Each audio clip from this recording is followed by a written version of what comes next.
দর্শক সবাইকে স্বাগত জানাচ্ছি পহেলা নিউজে। এই মুহূর্তে আমরা আছি খুলনার ডুমুরিয়া উপজেলার রঘুনাথপুর গ্রামে। খুলনার সব থেকে বড় গরু রাজামানিক নামে এইখানেই কিন্তু লালিত পালিত হচ্ছে।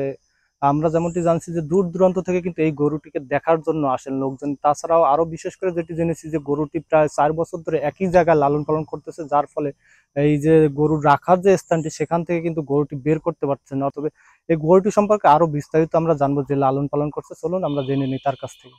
এই গরুর বয়স প্রথম বাড়িরই বাচ্চা আমার, এর বয়স 4 বছর। এই 4 বছরের এর মানে এই 4 বছর বয়স হইতেই এর আমি বিক্রি করার জন্য 2 বছর আগের থেকে চেষ্টা করতেছি, কিন্তু কিছু দালাল চক্র আমার এই বিক্রি করতে দিল না, দিচ্ছেও না, এখনো দেবে না। তারা লাগেছে এই ওজন এখন এটা যারা আগে মাপি নিয়ে গেছে, এটা তো আমি বুঝি না। ওরা ফিতে দিয়ে মাপ দিয়ে নিয়ে গেছে 8.5 ফুট 9 ইঞ্চি আছে, 9 ফুট 9 ইঞ্চি আছে লম্বা, আর 8 ফুট কত ইঞ্চি সেটা আমার লিখে দিয়ে গেছে খাতায়। এইটা বের ওদের বাড়ানা যারা নিয়ে গেছে তারা বললো যে 40 থেকে 42-48 মন ওজন। এটা তো আমার 15-16 হাজার টাকা প্রতি মাসে খরচ হয়। খাবার ডেলি খাবার আছে খুদির ভাত, ভুট্টার গুঁড়ো, গমের ভুসি, আর আছে ওই চালের মোটা কুড়ো, আর একটু লবণ। এই হলো আমার রাজার খাবার। আমি কোনোদিন এদের রাজামানিক নাম দেওয়া হলো কেন? এই রাজামানিক আমার নাম দেওয়া না। আমার এই এলাকা ছোট ছোট বাচ্চারা স্কুলে ছুটি হলে চলে আসে, ছোট ছোট বাচ্চারা আসে, ওদের দাবি, ওরা অনুরোধ করে যে আন্টি আমরা এর রাজামানিক নাম রাখবো, আপনি একটু আমাদের নামটা রাখবেন।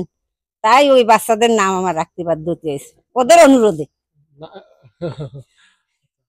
ওরা ছোট মানুষ তো, ওরা এসে এসে খুব কাগজ মিনতি করে, আন্টি আমি দাও না দাঁত দেখাচ্ছে, আমরা রাজামানিকেরই একটু রাজামানিক নাম রাখবো, আপনি একটু রাখবেন আমাদের নামটা। আমাদের বাবা তোমরা এতে খুশি? কালে হ্যাঁ, তা ঠিক আছে, আমাদের গরুর নামটা রাজামানিক। ওই যে ওই দরজা ভেঙে ফেলিছে, ওইটি নিজেই গুতায় ভাঙিছে, তার জন্য বাদি নাহলে বাধা না। এই টকটাই চলে আসছে একদিন এই পাশে।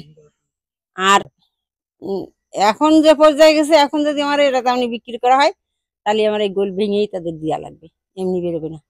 এইখান ঢুকাইছে 4 বছর আগে, এরপর আর বের করা হয় না। ও নিজে ইচ্ছায় 2-3 দিন বেড়ে গেছে, তাই স্যার আমরা বের করি না। এখন তো চাইলে বের করা সম্ভব না, এখন বের করা সম্ভব না। আর এখন বের করতে গেলে ওর 10-15 জন লোক লাগবে, ওর চাক দিচ্ছি, তা না হবে না।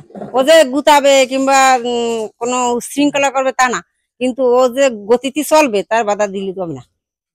এটা কি বলার যে যে ছোট থেকে পালা যে বাচ্চা, এই 4-5 বছর, ওর কারণে আমার ঘুম নাই, আমি অসুস্থ। আর ওর যদি একটা মশাই কামড় দেয়, ওর সাথে সাথে টিনি টিনি ধাক্কা দেয় যে বুঝতে হবে যে ওর ভাই মশাই কামড়াচ্ছে, না হলে ওর খিদা লাগেছে। ও সংকেত দেয়, দিদি তখনই মিটি আসি, এসে দেখি যদি মশাই কামড়ায় তাহলে তো একটা রক্ত ফুটি বেরোয়েছে। আমি সাথে সাথে মর্টিন দিয়ে কিংবা অন্য কোনো পদ্ধতি নিয়ে মশা তাড়াই দিয়ে দুটো খাবার দিলি, ওর চুপচাপ শুয়ে পড়ে। আমি দাম বলেছি 16 লক্ষ, 16 লক্ষ টাকা। তা এখন আমার কথা আছে কি, 16 লক্ষ টাকা তো আমার দাম। ক্রেতা বিক্রেতা দুই পক্ষেরই সমালোচনার ভিতরে যেটা আমার উপযুক্ত মনে হবে সেই জায়গায় আমি ছাড়ি দেবো।